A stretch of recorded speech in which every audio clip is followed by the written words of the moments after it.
we talked about player experience. How do you take that and design a holistic end-to-end service experience? And it's tricky when you have your tech stack, you also have a lot of people involved. It's very difficult to blur those lines. So how do you guys go about to thinking about the whole end-to-end player experience more holistically?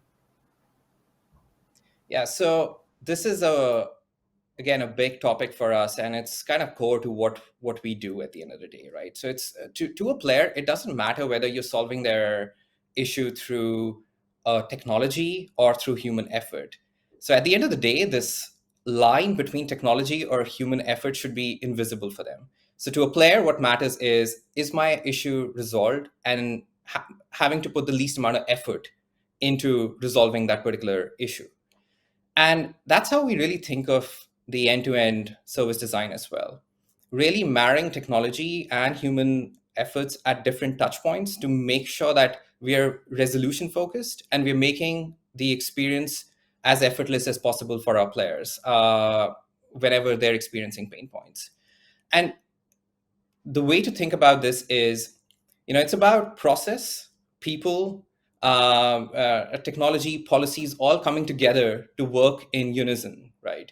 A classic sort of a top of mind story from one of my travel experiences is that I was in US traveling, and one of the airlines there, created a great product, a user interface. Um, my flight was delayed, and I had to be moved over to another flight, and that's where there was no trace of my baggage.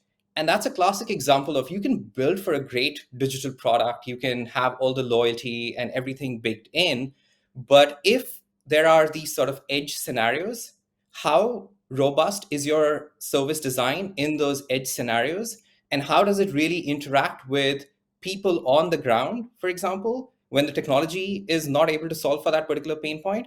That's where your really the holistic experience kind of comes into play. And that's what we're trying to do at Riot. Like, it's not about deploying a chatbot just to answer some of the basic questions, but it's also thinking through, in the complex scenarios, how is the chatbot making that transition as seamless as possible to a human interaction? And then how is that human interaction informed through what the player has already gone through in the early stage of the process, right?